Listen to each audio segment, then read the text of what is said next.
I gripped the edges of the wooden railing, knuckles white, as the sound of the lowering straps creaked against the weight of the coffin.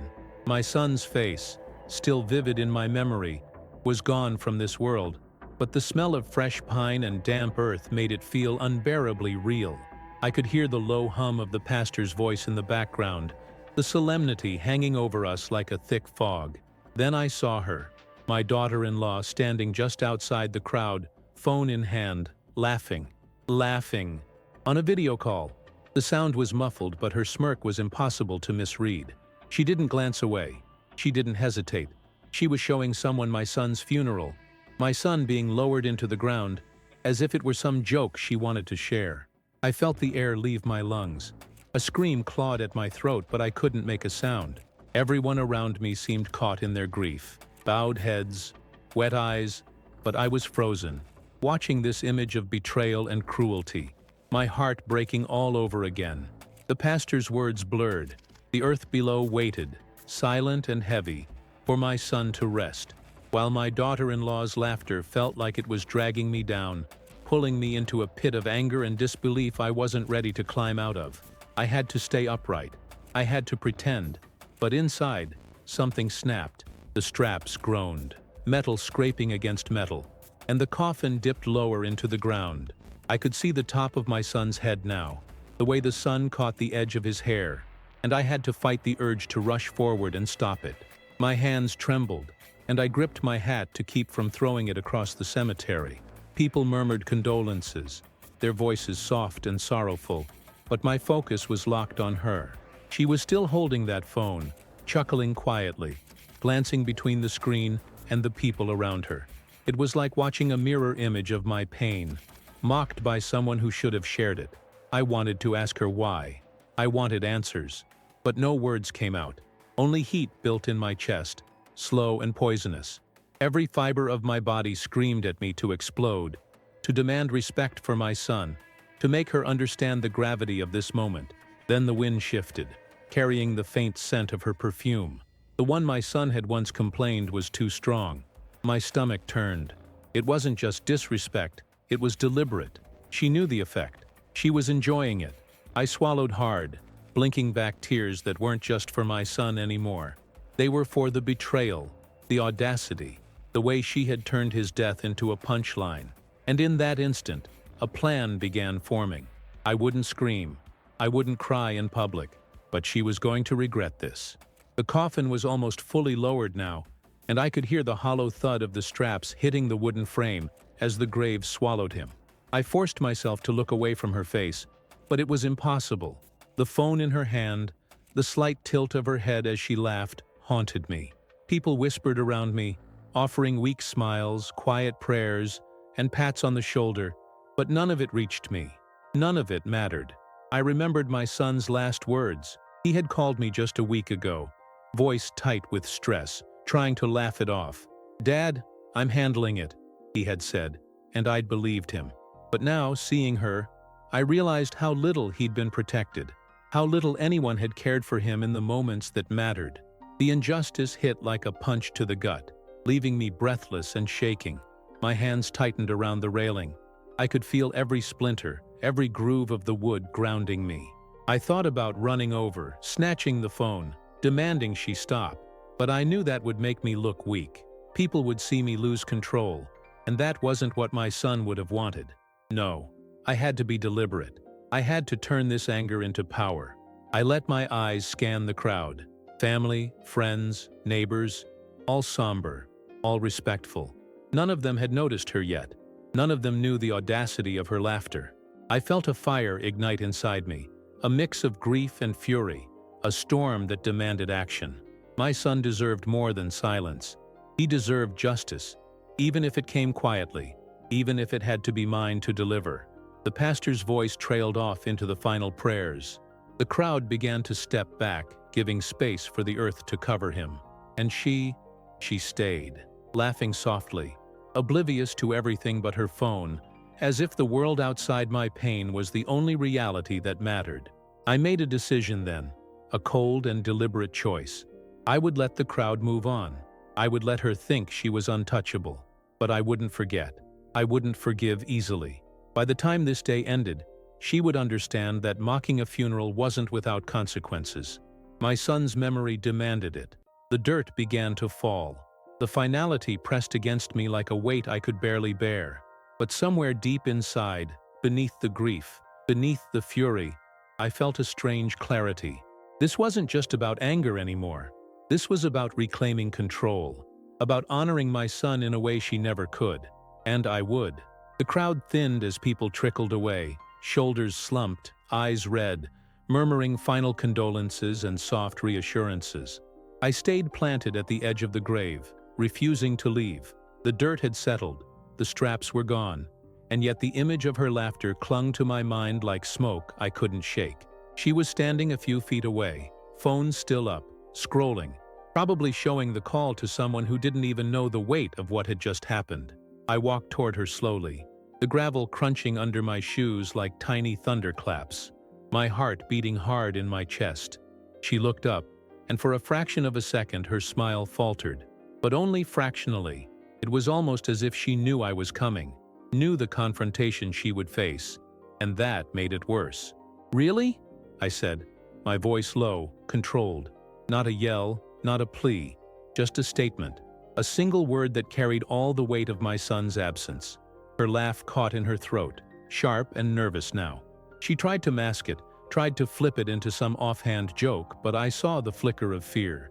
"Dad," she began, like she could talk her way out of it, but I cut her off. I didn't need explanations. I didn't want excuses. I wanted acknowledgement. I wanted recognition of what she had done. But more than that, I wanted her to understand the damage, the irreparable crack she had put into our family. I reached into my pocket and pulled out my phone, flipping it to the recording I had started when I first saw her. She gasped, her hands trembling as she realized the video was real, and her laugh caught somewhere between shame and panic. The irony wasn't lost on me. Her own tool, the same phone she'd used to mock my son, was now the instrument of accountability. "You're not sharing anything," I said, calm now but with a steel underneath. "Not today, not ever. You won't make this about yourself. Not while I'm standing." Her eyes darted around. I could see the calculation, the panic, setting in. People walking nearby were starting to notice, curious whispers floating on the autumn wind. I didn't need them to intervene. I didn't need witnesses. This was between her and me, between her and my son. She dropped the phone, hands flying to her face, the laughter gone, replaced by something I could only describe as raw, unguarded fear. And in that moment, I realized something crucial. Control had shifted. The power she thought she held, the audacity, the mockery, was gone. I didn't need to yell, didn't need to storm off or call anyone. Silence, steady and unwavering, had a gravity all its own. I walked away then, slow, deliberate. I kept my head high, letting the weight of the moment settle over her.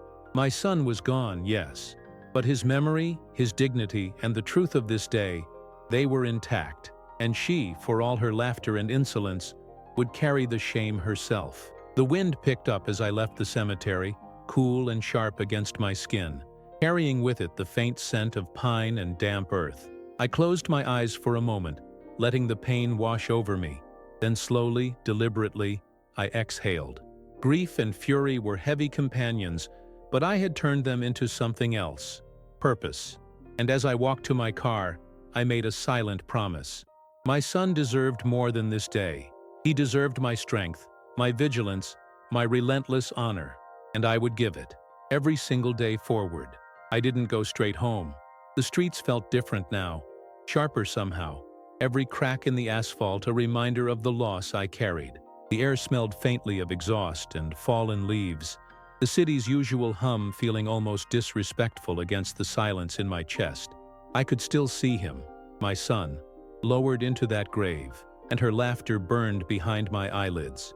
I parked a few blocks away and sat in the car, gripping the steering wheel until my knuckles whitened. My mind was a storm, replaying every moment, the pastor's quiet words, the soft shoveling of earth, the muted sniffles of friends, and that laugh, that goddamn laugh. She had turned my son's death into a performance, and the more I thought about it, the angrier I became. Not just angry, but cold, calculated. Grief had a shape, and fury had a voice, and together they formed a path. I wasn't going to let her leave this day unscathed. Not with that smirk, not with that phone, not with her twisted sense of amusement. I needed to make sure she understood deep in her bones what it meant to betray family in the most sacred moment imaginable. I thought about calling my daughter-in-law's friends, telling them the truth, but no, that would be petty, too visible. I needed precision, I needed leverage, and I had it. The video. She had provided her own evidence, a testament to her cruelty. And I was going to use it carefully, deliberately, like a scalpel cutting through pretense. I started the car and drove slowly, the city lights blurring past, thinking through every step. First, I would speak to my family. Let them see what she had done. Let them witness it in the cold, undeniable clarity of video.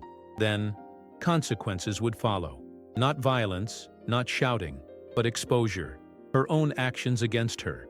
She had chosen this path. I was merely holding the mirror. My phone buzzed on the seat beside me. I ignored it, letting the vibration rattle through the car like an echo of my son's absence. Every sound felt amplified.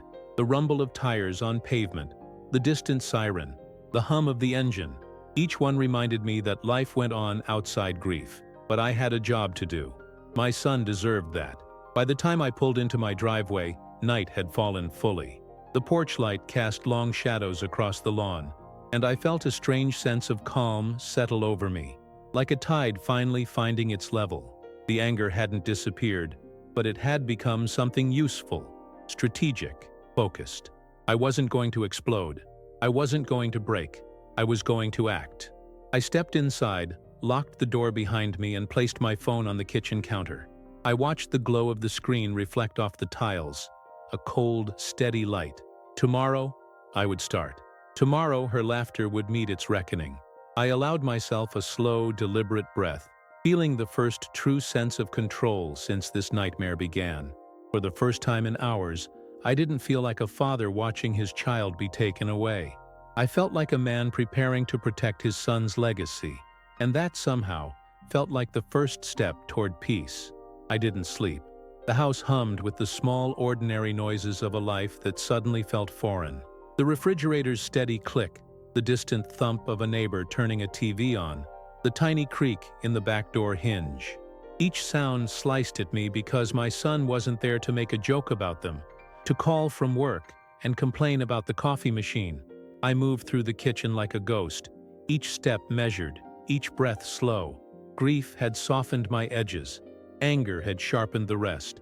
Morning came gray and thin, rain tapping at the windows like a second funeral. I brewed coffee more for the ritual than the warmth, the bitter smell filling the small space and grounding me. I watched the steam curl up and disappear, and thought about the way my son used to take his, black and impatient, always running late because he was too good at being generous to other people's schedules. The memory was a bright, painful thing in the dim kitchen. I called my sister first. Her voice on the line was small, exhausted, already wearing the weight of the day before. I told her I had something to show her and asked her to come over. No questions, no pity. Just the practical acceptance that whatever I was about to do needed witnesses who loved my son as much as I did. When she arrived, her coat still wet from the drizzle, I led her to the living room and sat with the phone balanced between us like a relic. The recording started with the churchyard, my hands shaky as I had triggered it. The laughter was raw, bright, obscene against the backdrop of hymns and prayers.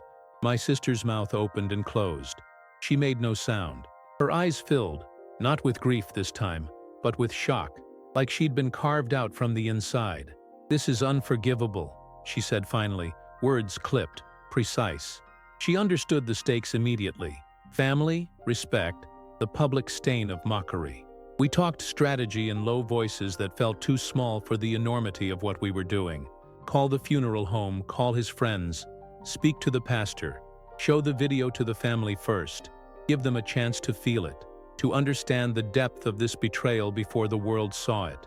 We wanted the first moment of revelation to be ours, not a viral, merciless stranger's. We called my son's oldest friend, Marcus, who showed up within an hour, smelling of cigarette smoke and rain, his face set like stone. Marcus had been with my boy since elementary school. He knew the private parts of him no one else did. He watched the video in silence, jaw tight. When it ended, he walked to the window, stared at the sky like he could pluck the answer down with his hands. "He was alone," Marcus said without turning. His voice was flat, not angry but precise, the way truth sometimes hits like a scalpel. "He was trying to handle something. He didn't say much, Dad. Said he'd got it." The space after those words was a vacuum.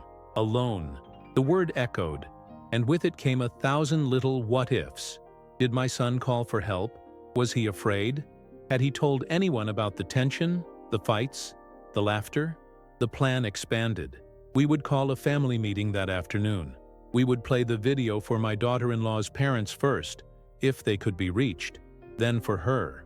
We would give her a chance to explain, and if she lied, we would not let it stand. But our aim was not to destroy a person completely. It was to force accountability, to make sure that what happened in that cemetery could not be brushed away with a shrug or a clever caption. My son deserved that much. When we drove to the house where she lived with my son's things, every traffic light felt like judgment. The neighborhood smelled of wet asphalt and cut grass. Her door was ajar when we arrived. That small, careless opening felt like an invitation or an admission. Inside, the apartment was tidy in a way that felt performative. Frames aligned, coffee table cleared of crumbs, the TV at a low hum. It was the kind of carefulness that hides noise under a rug. She answered the door with mascara smudged at the corner of one eye, like she had been crying or laughing. Both were possible, both dangerous. She tried to turn the moment into a joke, offering a smile that didn't reach her eyes. She asked for time, for space, for a chance to explain. I could see the calculation under the surface, how to diffuse, how to charm. We didn't let her speak much. We played the recording. The phone trembled in my hand the way a live wire might. She watched herself, watched the lack of shame in an act she thought was private, and the cracks began. The first crack was small, her composure slipping, then the excuses bubbling up like poison. I was showing it to a friend. I didn't think, but the words sounded thin, like tissue paper against a knife. My sister's face went hard with a cold kind of grief that doesn't seek catharsis, it seeks consequence. Her parents arrived, faces pale, mouths working without forming words. Their confusion turned to horror as the truth settled in. They pressed her, and she stalled, then folded. Soft sentences of denial evaporated and left behind small, resentful admissions. She said she hadn't meant for anyone to see it, that she was trying to cope in her own way. She said it like clawing at a bandage, like trying to make a wound less visible. But the wound was already there, bleeding into the open. We confronted her with choices: apology, restraint, stepping back from public life, counseling, a private commitment to our son's memory. Some things couldn't be undone. No confession could bring him back, but some accountability could be manufactured. We pressed for a public acknowledgement, something that would cut through the sea of indifference online and put a name to the offense. Her voice broke at the end. She looked at me, really looked, and for a moment I saw a flicker of something like remorse. But remorse without responsibility is a shape with no weight. I wanted her to take the weight, to hold it a little while, to be forced to carry my son's name with the respect he deserved. When we left her apartment, the rain had stopped, and the air felt raw and refreshed, like something had been scrubbed away. Maybe the debris of the immediate shock, maybe the last illusion that this would simply pass. We had a plan that felt righteous and terribly fragile: to confront, to expose, to demand a restitution of dignity, not with violence, but with truth laid bare. As I sat in the car with the engine idling, Marcus's hand on my shoulder, I tasted metal and coffee, and felt the night's weight settle on my chest. The first wave of action had been taken, but I knew, deep down in that quiet place under anger, that this was only the beginning. The family would fracture or bind tighter. The world would watch, and some would sympathize. Others would judge. My son's name was now a battleground. I pressed my forehead to the steering wheel and whispered into the quiet, not a prayer, but a vow. I would not let his story be a whisper. I would make it a ledger that had to be read, and if justice required that I stand in the light and keep reading it aloud, then I would. For him. After we left her apartment, the city felt different, as if the sidewalks themselves had learned something ugly and now avoided meeting my eyes. I drove without a destination, tires hissing through damp streets, the radio a low, useless murmur. Marcus rode with me, silent most of the way, chewing on his lip like he was holding an idea inside.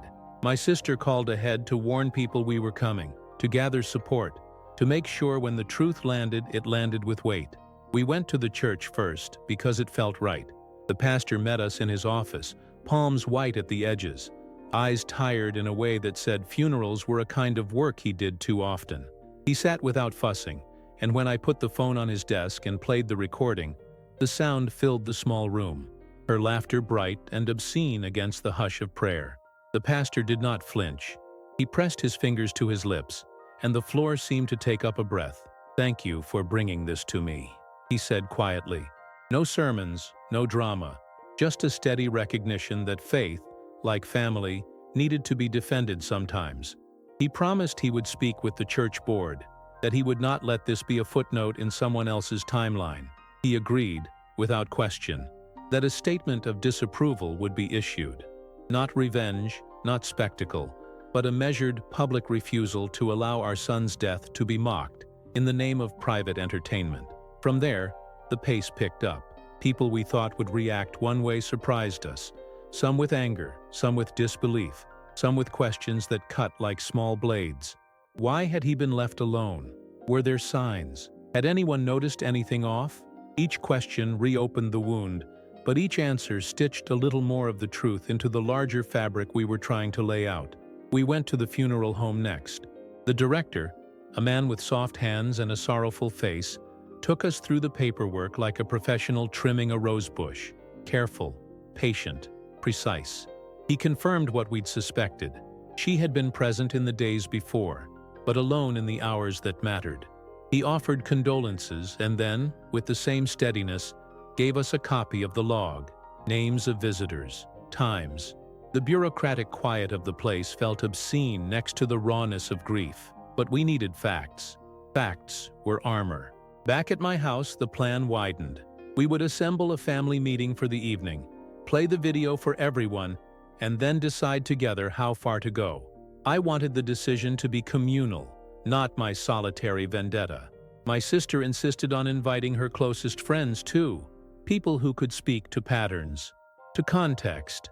Marcus wanted a private conversation with her, something blunt and necessary, but I felt that wouldn't be enough. This was not just about shaming.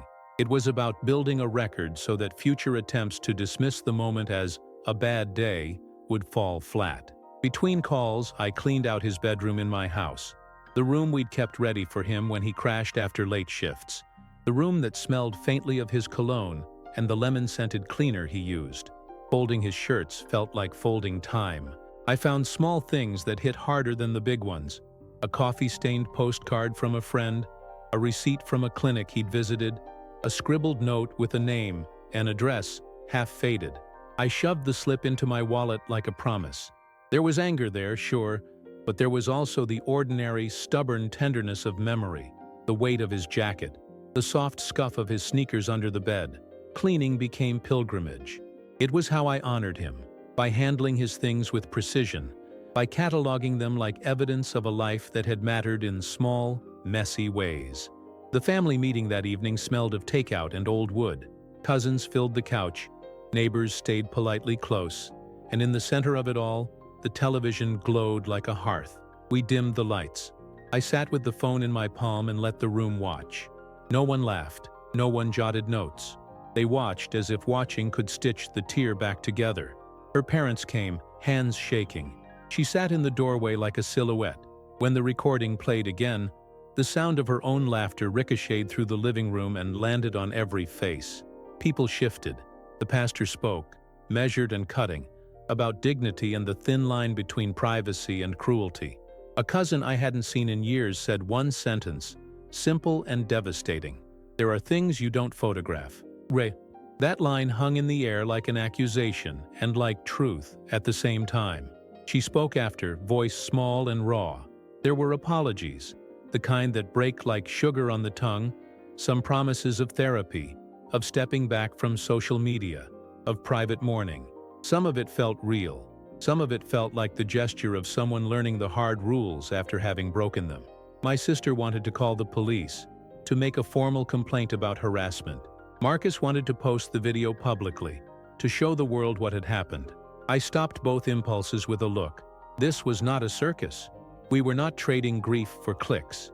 We wanted accountability that meant something, so we chose a different path. We wrote a letter, a careful, painful document that laid out the facts, the harm, the expectations.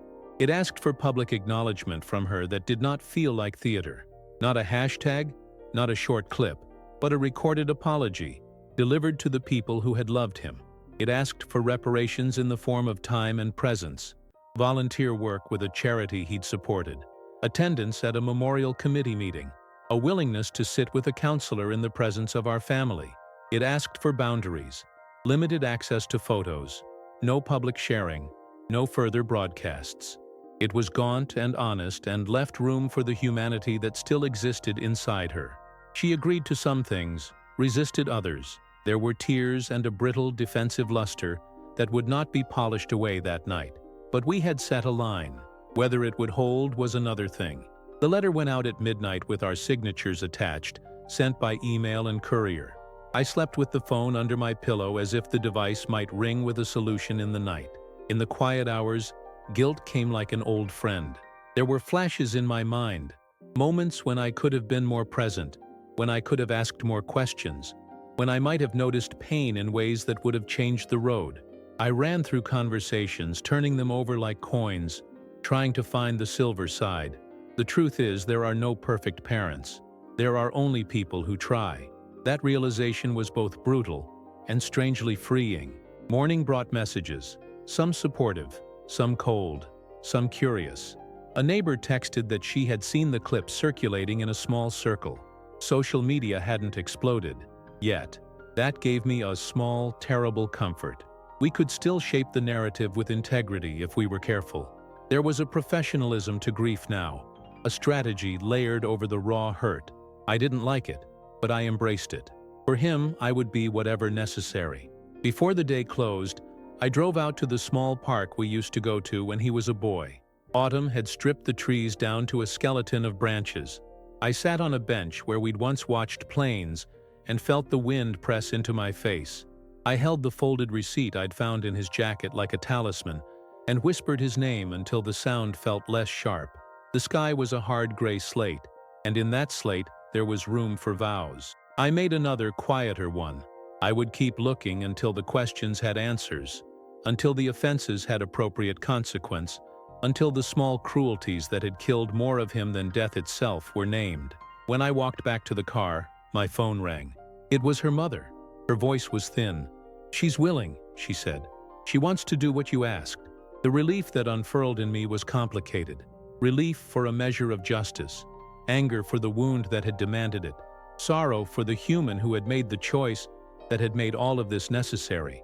I drove home with the headlights cutting tunnels through the rain. The road felt less like an escape and more like a way forward. I wasn't naive. I knew this could still splinter everything we had left. But for the first time since the grave closed, I felt a small, steady thing inside me. A belief that actions, when guided by truth and discipline, could make a dent in the hollow this loss had left. I parked, turned off the engine, and sat in the dark for a long moment. Outside, the world continued. Cars, night shift lights, a distant radio. Inside, the house held a patience I couldn't yet access. I rose, moved through the small rooms where his presence lingered like scent, and prepared for what would come next. The public statement, the meetings, the slow, grinding work of reshaping a narrative that someone else had tried to turn into a punchline. Grief was still the loudest thing I owned, but I was learning how to use my grief as a tool without letting it consume me. That line between honor and obsession would be narrow and dangerous, but I would walk it, for him. The morning after the letter went out, the house felt strange, too quiet, like it was holding its breath. My phone buzzed constantly with messages from relatives checking in, friends offering help, and even a few strangers who had somehow heard about the funeral incident. I didn't answer most of them. I needed focus. Every ping felt like a distraction, a tiny crack in the armor I was trying to build around myself. I spent the early hours organizing the evidence, cross-referencing timestamps from the video, reviewing the messages she had sent during that day. There was a rhythm to it, almost meditative. Each clip, each screenshot, each small detail became a note in the ledger of accountability. It was meticulous work, but necessary. I wanted the truth recorded so that no one could ever twist it into something else. By mid-morning, I called a few key family members who had been present at the funeral. My sister, still trembling slightly from the previous day's confrontation, answered immediately. Marcus's voice was steady, even, as if he had become my co-pilot in this carefully orchestrated plan. Together, we made a list of everyone who needed to see the video before it went public in any form. The order mattered. Parents first, then close family, then community leaders who had influence. Timing was everything. We arrived at her parents' house just before noon. She was waiting in the living room, sitting stiffly on the edge of a chair, hands clasped tightly in her lap. The air was thick, almost suffocating, with tension that hung between us like a storm cloud. Her eyes flicked to the door each time someone entered, a tiny spark of fear mingling with resentment. I felt no satisfaction in her discomfort, only the recognition that this moment had to be handled carefully, that the line between accountability and humiliation was razor thin. The video played again. Her laughter echoed through the room, sharp and unnatural against the silence of those who were watching. Her parents' faces paled. She tried to explain, but every word faltered under the undeniable weight of her own actions. This time, there was no hiding behind excuses or half-truths. The truth was in the recording, and the recording didn't lie. I watched her flinch, her composure cracking in small, almost imperceptible ways. She was realizing, finally, that the consequences of her choices extended beyond the screen of her phone. The damage she had caused was tangible, and every person in that room now carried a piece of the weight she had tried to dismiss. By mid-afternoon, we had secured a tentative agreement from her and her parents. She would make a public acknowledgement, participate in the memorial committee, and undergo counseling with the family present. It wasn't perfect, but it was a start. More importantly, it was structured and enforceable. There was no room left for her to turn grief into spectacle again. Driving back home, the rain had returned, soft and persistent. I kept the windshield wipers slow, deliberate, letting the rhythm match the calm settling in my chest. For the first time since the funeral, I felt a measure of control. Not victory. Victory would come later. But clarity. I could honor my son's memory without losing myself to anger or despair. That evening, I sat alone in the living room, the house quiet except for the low hum of the heater. I pulled out a notebook and began writing. A letter to my son, unpolished and raw. I wrote about the funeral, about the betrayal, about the steps we had taken to ensure his dignity was restored. I wrote about my anger, my sorrow, and the strange, fragile hope that even in death, he could guide the living toward truth and justice. By the time I finished, the sky outside had darkened to a deep, comforting black.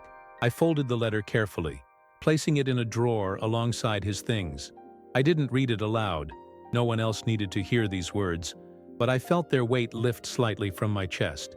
Writing had been a release, a way to turn grief into action, and in that action, I found the smallest measure of peace. Sleep came later, heavy and unrelenting, filled with fragments of the past and flashes of a future I wasn't yet sure I could face. But for the first time, it wasn't haunted solely by rage. There was a thread of purpose woven through it, a quiet, steady determination to see this through, to protect his memory, and to ensure that the laughter that had cut so deeply at his funeral would never have that power again. The next morning, the city felt heavier somehow, as if it had sensed the storm that had passed and was waiting to see its aftermath. I sat at the kitchen table, coffee steaming in a chipped mug, scrolling through messages and notifications I hadn't checked until now. Most were supportive, some were curious, and a few carried judgment. But the judgment didn't matter. None of it could erase what had happened, and none of it could undo the accountability we had forced.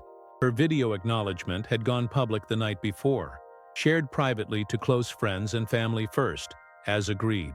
Watching it again, I noticed the tremor in her voice, the way her eyes darted at the floor, the subtle way she refused to meet the camera's gaze fully. It wasn't theatrical. It was authentic in its own small, begrudging way. The laughter was gone. The arrogance was gone. In its place, a raw, fragile human trying to reconcile herself with the weight of what she had done. Calls started coming in. Family, old friends, even neighbors who had attended the funeral. Everyone wanted to talk, to process, to understand. I listened carefully, letting them speak, but keeping my own reactions measured. My son's memory wasn't a platform for my own anger anymore. It was the axis around which accountability revolved. By midday, the tension in the house was palpable.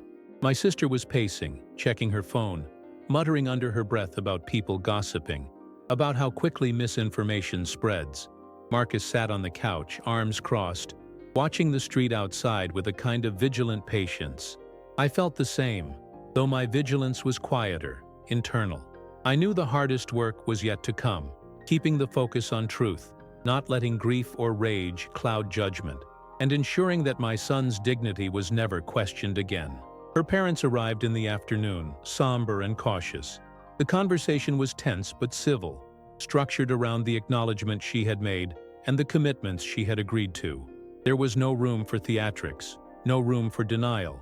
The video had stripped that away. It was a blunt instrument, and it had worked. When she arrived for the family meeting later, she carried herself with a brittle tension. She tried small talk, empty, awkward, but I didn't respond beyond nods. The room's air was sharp, charged with the collective memory of what had transpired. Her parents flinched at every glance she gave me, silently acknowledging that the moment of reckoning was real. We discussed boundaries, limits, and expectations. She would no longer post photos or videos of family events online, would engage in private counseling sessions, and would participate in our son's memorial committee.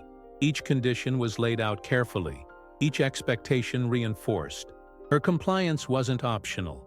It was required if she wanted to remain in our lives. The conversation dragged on, punctuated by silences thick with emotion. Occasionally her voice broke, admitting mistakes in small, shivering fragments. "I didn't think," she began, and I didn't interrupt. Sometimes words are less important than the space to realize their weight. By the evening, the meeting concluded. She left quietly, her parents trailing behind, and for the first time in days, the house felt calm. The tension that had coiled tight in every corner, every chair, every shadow seemed to ease slightly. But I knew this calm was fragile, temporary. Accountability was a living thing. It required maintenance, vigilance, and constant attention. I sat on the porch, watching the sunset bleed across the horizon, the colors muted by the haze of grief and lingering anger. The air smelled faintly of damp earth and pine, familiar from the cemetery, and I let myself breathe it in. The fight wasn't over, but the first wave had passed. My son's name had been honored, his memory defended, and the laughter that had wounded so deeply had been confronted with undeniable truth. Marcus joined me, passing a thermos of coffee. We didn't speak much at first. Words felt inadequate against the enormity of what we'd faced. But when he finally said, "You did right by him," it wasn't just an acknowledgement, it was a validation. And in that moment I felt the first flicker of release from the tight coil of rage and grief that had gripped me for days. The night deepened, stars faint in the sky, and I realized that while my son was gone, his legacy had begun to assert itself in the world he left behind. And I, as his father, would continue to guard it fiercely, with every ounce of strength left in me. The next day, the air felt unusually heavy, humid with the threat of rain that never came. I sat in my living room, hands wrapped around a mug of coffee that had long since cooled, thinking about the small victories and the larger war still ahead. The acknowledgement had gone out, the boundaries were set, but there was still one conversation left, private, direct, unavoidable.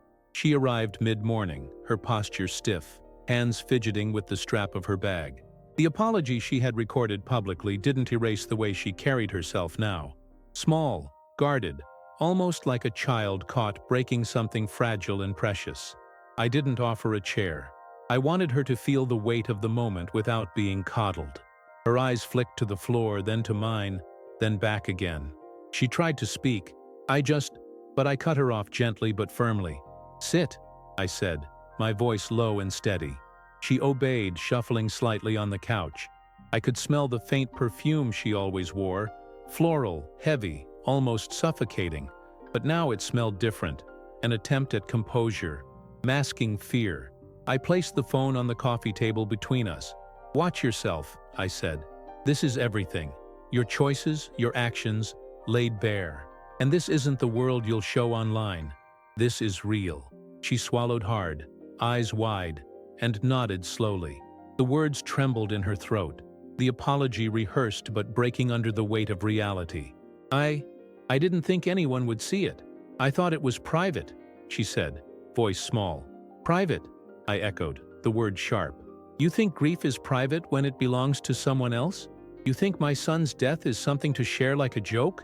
My hands rested on the table, fingers spread wide. Not shaking, not clenched. Calm, measured, but impossible to ignore. Her lip quivered. I was trying to cope. "By laughing at his coffin?" I asked, quiet, deliberate. The room seemed to hold its breath. I didn't shout, didn't curse. The power wasn't in volume. It was in the weight of presence, the inevitability of confrontation, the gravity of truth. She flinched, nodding, tears welling in her eyes. This time there was no recording, no public audience, just us, private, intimate, and accountable. I let silence stretch for a long moment, letting the full measure of her actions settle. "You're going to honor the agreements," I continued, voice steady, not cruel. "Counseling, no social media posts, memorial committee participation, boundaries respected. Do you understand?" "Yes," she whispered, voice barely audible. "I understand." I leaned back, letting the words hang in the air. I didn't need more. This wasn't about punishment. It was about responsibility, about making her face the reality she had created. It was about protecting my son's memory and ensuring that the laughter that had cut so deeply at the graveside could never take root again. She left soon after, quietly, without argument. Her parents followed, solemn, resigned. The air in the house felt lighter, though it was a fragile light, like the first sliver of dawn after a stormy night. I let myself breathe, long and deliberate, feeling the tension drain slowly from my shoulders. I went to the bedroom that had been my son's and sat on the edge of the bed. The room smelled faintly of him, his jacket, his shoes, the lingering scent of his favorite cologne. I touched a small photo on the nightstand, tracing the outline of his face with my fingers. The grief was still there, raw and unrelenting, but now it was tempered with a strange clarity. Action had been taken, accountability had been demanded, and his dignity had been defended. Outside, the wind rustled the trees, carrying a scent of wet leaves and distant rain. The world moved forward, indifferent, but I felt rooted, steady, a man who had turned grief into purpose, rage into focus. And in that quiet, private moment, I whispered his name, not with sorrow, but with resolve. "I've got you," I said softly. "I won't let anyone take this from you. Not even her, not even the world." The days that followed were like walking through water, slow, resistant, each step met with some pushback, some reflection, some sharp glance. Word of the funeral incident had spread quietly at first, among family and friends, then into the broader community through careful, deliberate disclosures. Social media had not exploded, not yet, but people were talking, whispering in grocery stores, churches, and coffee shops. Every mention carried weight. I watched from the edges, feeling the subtle shifts. People avoided looking directly at her. She moved through the neighborhood like a shadow, aware of eyes tracking her, the quiet judgments of those who had known my son, and the respect he commanded. She tried, awkwardly, to make conversation, to mask the tension with smiles that never reached her eyes. It was clear she understood, truly understood, that this was not a simple mistake, but a rupture that demanded repair. I attended a community meeting midweek, where the topic of grief and respect had been delicately brought up without naming names. People shared stories of loss, of boundaries, of moments when grief had been disrespected.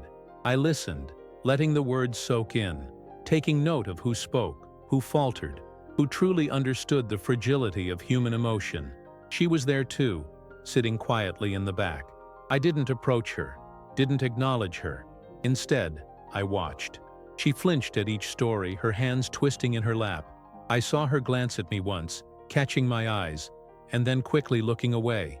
The fear was quiet, but present, a constant reminder of the ripple her choices had created.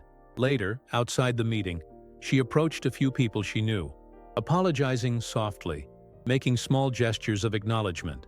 Some accepted them, others didn't. I saw the effort in her body, the awkwardness of someone learning the hard rules too late. And I noted it all, the subtle shifts, the hesitation in her speech, the way her presence seemed smaller now, less certain. Back at home, I sat with Marcus and my sister, reviewing the week. "She's trying," Marcus said, finally breaking the silence. "You can see it. It's small, but it's real." I nodded, cautious. Small isn't enough yet. Accountability isn't just acknowledgement. It's sustained action.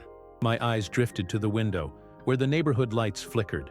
I need to make sure this sticks, that she understands the boundaries, the expectations, and the consequences if she crosses them again.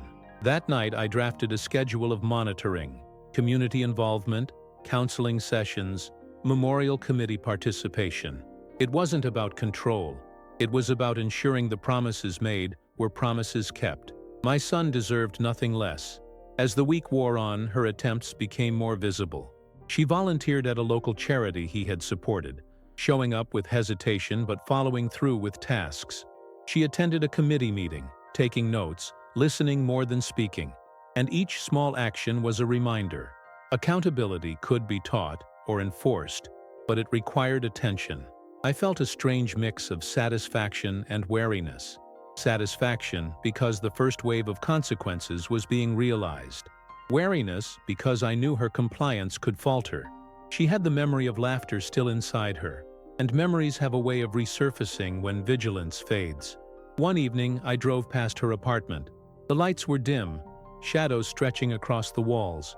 She was inside, pacing slightly, phone in hand, possibly reflecting on the week, possibly trying to understand the chain of events she had set in motion. I didn't stop. I didn't approach. I only watched for a moment, acknowledging silently that the work of accountability wasn't done in grand gestures, but in the quiet, persistent shaping of actions over time. Returning home, I felt the weight of responsibility again. My son's death had left a wound in the family, in the community, and in me. But that wound had also forged something new, a resolve to protect, to honor, and to ensure that no one could mock what was sacred without consequence. As I sat in the dark, the hum of the city around me, I whispered his name softly. "This is for you," I said. "Every step, every choice. I'll make it right." And in the quiet, the resolve solidified, unyielding, deliberate, and unwavering. By the middle of the second week, the strain was showing. I could see it without even trying. She moved through the neighborhood differently now, smaller, careful, almost as if she expected judgment at every step. Her public gestures of accountability had been consistent enough to prove the first steps, but the tension behind her eyes told me the work of consequences was far from complete. Her phone buzzed constantly, and I knew she was monitoring every response. Friends, family, even strangers she thought were allies. Every like, every comment, every private message was a test, and she was failing quietly, visibly under the weight of her own choices. That laughter, the one that had cut through the cemetery air, wasn't gone. It lingered, coiled, waiting for the slightest lapse, the tiniest opportunity. I kept tabs discreetly, not stalking, not obsessing, but vigilant. Every counseling session report, every volunteer shift, every committee meeting update came through carefully verified channels. She was trying, yes, but she was also human. Humans slip, humans falter. And I wasn't about to let her slip undo the respect we had reclaimed for my son. One evening, she made a small misstep, A post on a private account, not visible to the public, but traceable. A joke about grief, veiled and almost imperceptible, meant for a small circle of friends. I saw it immediately. The smirk she tried to hide in the photo, the half-hearted caption. It was her old self resurfacing, testing the boundaries. I didn't call. I didn't confront immediately. I documented it. I reminded myself that accountability was not about rage. It was about consequence.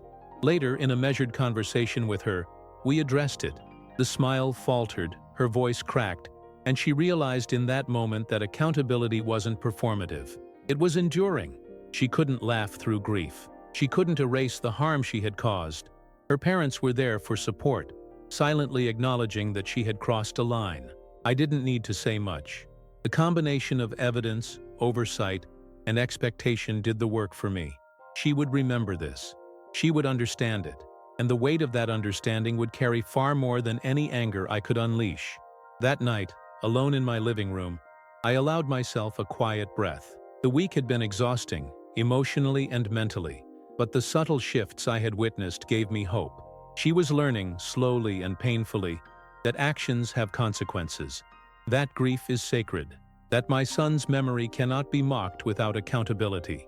The rain fell softly against the windows, the rhythm calming, almost meditative.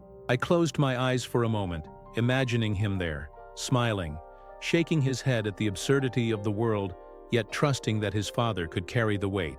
I felt a faint release of the tension in my chest, a tiny measure of peace. But I knew the work wasn't finished.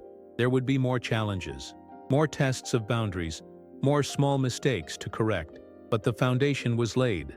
The respect he deserved had been defended, and the laughter that had once cut so deeply had been confronted. I whispered his name softly into the quiet, letting the words hang in the room. "I've got you," I said. "I'll make sure your memory stays honored. No one will take that from you." By the third week, the weight of accountability had begun to crush her. I didn't take pleasure in it. There was no satisfaction in watching someone flounder, but it was inevitable. She had built a facade of control, thinking her actions could be hidden, excused, or laughed off. Now, under constant observation and structured consequence, that control was crumbling. I saw it first during a memorial committee meeting. She arrived late, avoiding eye contact, hands shaking slightly as she clutched her notes. She tried to contribute, offering suggestions, but they were halting, fragmented, weak. People listened politely but without trust. I noticed every hesitation, every misstep. Each was a small fracture in the illusion she had tried to project. Later, when she thought no one was watching, I caught her in the parking lot, phone in hand, scrolling through messages and posts, her face pale and tight with stress. The realization that her private networks were not immune to scrutiny was hitting her hard. She had tried to compartmentalize her world, but there was no escaping the consequences she had set in motion herself. The breaking point came one evening when her parents called me. They sounded exhausted, pleading almost, asking if she could be given a little grace. I listened quietly, carefully. "Grace," I said softly, "is not erasing what was done. It is guiding her to understand, to act, to face the results of her choices. That is what she needs now." She came to my house later that night, the rain slicking her hair to her forehead, eyes wide, desperate, unguarded.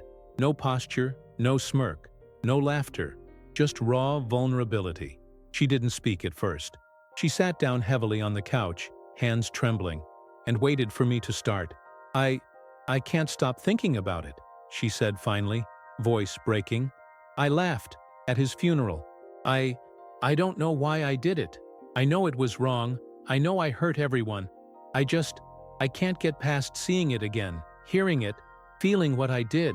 I watched her silent, letting the words settle. This wasn't a performance.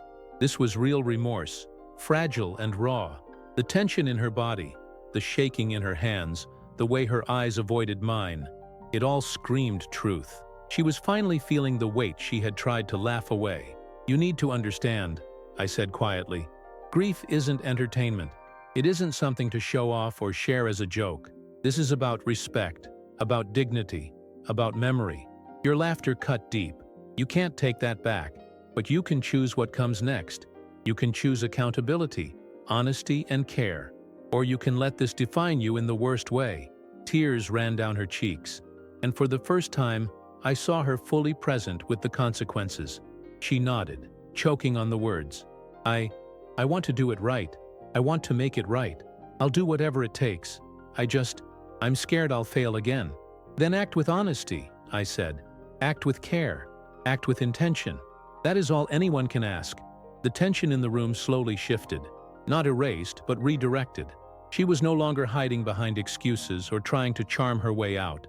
She was facing the truth, and in that truth, I saw the first glimmer of genuine transformation. As she left that night, rain dripping from her coat, her shoulders seemed less tense. The fear was still there, but it had shifted into something productive, understanding, responsibility, the beginnings of remorse that could guide her future actions.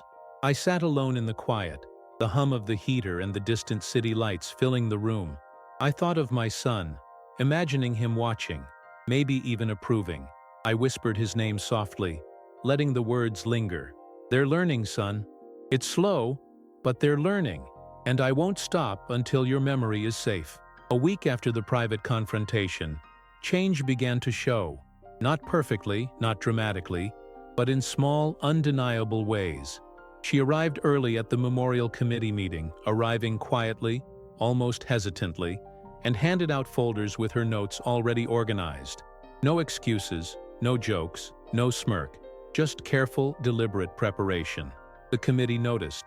The pastor nodded subtly, acknowledging that effort, and for the first time, she seemed to sense the weight of what it meant to do something right. Later that day, she went to the local charity my son had supported. She didn't announce herself, didn't post updates online. She volunteered quietly, following instructions, asking questions only when necessary, listening attentively. I watched from a distance at first, assessing, measuring, not ready to let my guard down. But each task she completed, each interaction she handled respectfully, chipped away at the tension she had brought with her laughter. Her parents came too, supportive but careful, reminding her when necessary that accountability wasn't a performance. Every time she faltered, they nudged her back gently, making sure she stayed on track. She responded with a humility I hadn't seen before, nervous, shaky, but determined. That evening, she came to my house again, this time not with an excuse or defense, but with a small gesture of thoughtfulness. She had baked cookies, simple, homemade, and offered them silently. No fanfare, no smirk, just acknowledgement. I accepted them quietly, placing them on the kitchen counter, feeling a strange mixture of caution and faint relief. I know it's small, she said, voice barely above a whisper, but I want to do something right. I want to show I'm trying. I nodded slowly. Small gestures matter. They're part of the larger picture. But remember, this isn't about being forgiven quickly. It's about consistency, honesty, and respect. Every action counts. Over the next few days, she began making small reparations. She apologized individually to family members she had hurt most directly, attending their spaces without fanfare, without expecting acknowledgement. She wrote letters to close friends who had been witnesses to the funeral incident, expressing sincere remorse. She showed up at community gatherings, present but restrained, listening more than speaking. The community noticed. The subtle shifts in her behavior didn't erase the past, but they signaled a willingness to change. And slowly, the tension that had hung over us like a storm cloud began to lift, just enough to allow the possibility of trust to return. Not fully, not yet, but enough that the laughter that had once shattered the cemetery was no longer echoing in our immediate lives. I sat on the porch one night, watching the streetlights flicker on, listening to the quiet hum of the city. The air smelled faintly of wet leaves and rain-soaked asphalt, familiar and grounding. I let myself breathe deeply, allowing a sense of relief to wash over me. My son's memory had been defended, his dignity was intact, and while the road ahead remained fraught, the first true steps of reconciliation had been taken. I whispered his name softly into the night, letting the words linger. "You're safe," I said. "We're protecting you. Every day, every step. They're learning, son, and I'm making sure of it." The day of the public memorial arrived. The small park where my son had spent so many afternoons was filled with people who had loved him. Family, friends, neighbors. I stood near the front, heart pounding, listening to the wind move through the trees. Everything smelled of damp grass and autumn leaves, a sharp reminder of the cemetery, of grief, and of all we had endured. She stood at the edge of the crowd, hands folded, eyes lowered. No phone, no smirk, no laughter, just presence. She stepped forward when asked, voice quiet but steady. She spoke directly to the people gathered, acknowledging her actions, expressing remorse, and committing to honor my son's memory. The room was silent. Every word hung in the air. Every pause waited.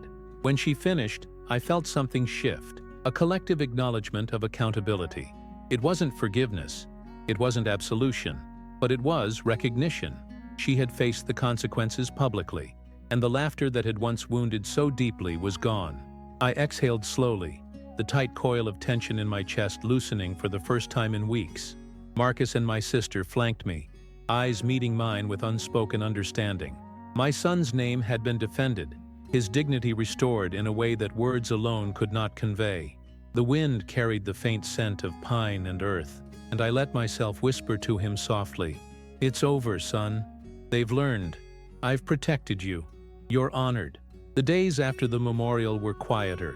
The city moved around me, indifferent, but inside the house, there was a calm I hadn't felt since the funeral.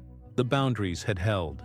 She had kept her promises. No posts, no jokes, no defiance. She had shown up when expected, listened, acted responsibly. The community had seen the acknowledgement, and the respect my son deserved had been restored. I walked past his room one last time, lingering over the small items I had preserved. The jacket folded carefully on the chair, the framed photo on the nightstand, the notes he had left behind. They smelled faintly of him, comforting and sharp, all at once. I touched the photo lightly, feeling the echo of his presence. Sitting on the porch that evening, the wind gentle and the sky streaked with twilight, I let myself breathe.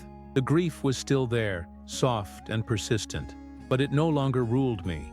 I had turned pain into action, fury into accountability, memory into protection. My son's name, his dignity, and his life were honored.